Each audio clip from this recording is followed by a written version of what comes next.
Está na moda hoje o diálogo interreligioso. É politicamente correto você pensar no inclusivismo. A ideia de que todas as religiões são boas, que todo o caminho leva a Deus e que Deus é Pai, que nós todos estamos numa fraternidade, não importa o que você crê, não importa como você vive. O ecumenismo é esta ideia de dar as mãos, de formar uma única igreja, de estarmos todos juntos numa fraternidade.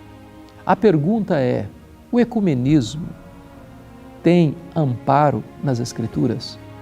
Ou o ecumenismo é o canto da sereia? É curioso que, para nós admitirmos que o ecumenismo é uma prática saudável, é um caminho oportuno e bom, nós teríamos que admitir que não há uma verdade absoluta. Nós teríamos que admitir que Jesus Cristo não é o único Salvador. Nós teríamos que admitir que a Bíblia não é a única palavra de Deus.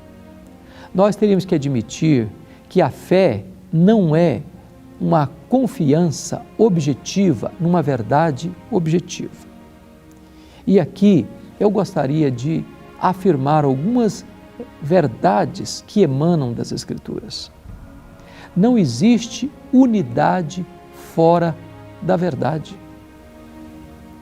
É impossível você ser um se aquilo que a outra pessoa está crendo é frontalmente oposto àquilo que você crê.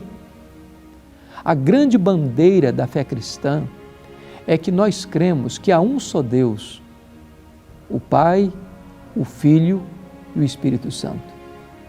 Se alguém nega esta verdade, é impossível você ter uma mesma fé que ela tem. O cristianismo estabelece que só existe um Salvador, um mediador entre Deus e os homens, que é Jesus Cristo. Se alguma religião afirma que há outro Salvador, que há outro mediador, que há outro caminho para Deus, que há outra porta do céu, fora de Jesus, então não é possível dar as mãos e caminhar juntos, porque essas crenças, essas doutrinas, estas ideias são contraditórias, são conflitantes, são mutuamente exclusivas. É curioso que desde o Papa João XXIII, Papa Paulo VI, João Paulo I, João Paulo II e agora o Papa Francisco, esse assunto voltou à tona, da questão do ecumenismo. E parece que hoje, no mundo pós-moderno, é uma ideia simpática, é uma ideia politicamente correta, é uma ideia que ganha o aplauso do povo e a aprovação da mídia. Mas nós precisamos observar este assunto dentro dos critérios do cristianismo, dentro dos critérios da palavra de Deus. E nós temos que entender que não há unidade fora da verdade. Portanto, o ecumenismo, no sentido de uma união de todas as religiões, de todas as crenças, está frontalmente contrário ao que a palavra de Deus nos ensina.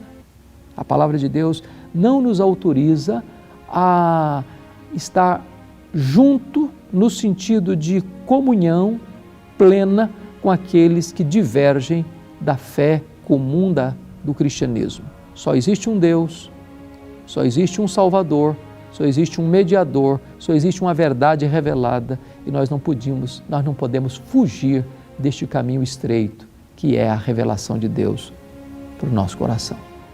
O Senhor também não se limitou a fazer só afirmações positivas, mas também negativas. Cristo não se limitou dizendo que o seu ensino estava de acordo com o Antigo Testamento, mas disse que o seu ensino também estava em desacordo com as autoridades judaicas. Você vai notar que Jesus os criticou pesadamente.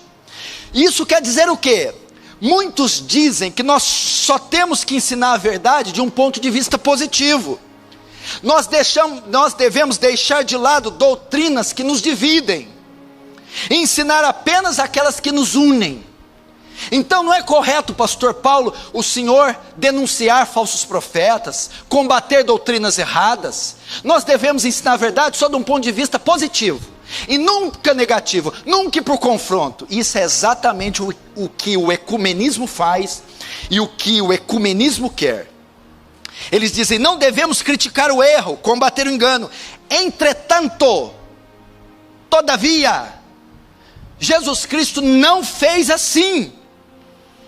Ele denunciou o erro, ele denunciou o engano, ele denunciou os hipócritas. Então é bíblico o ministério da denúncia. O ministério defesa do evangelho é bíblico, tanto é bíblico que está na Bíblia. Filipenses 1, 16, 17. Paulo fala: sabendo que fui posto para a defesa do evangelho. E o ministério da denúncia é bíblico.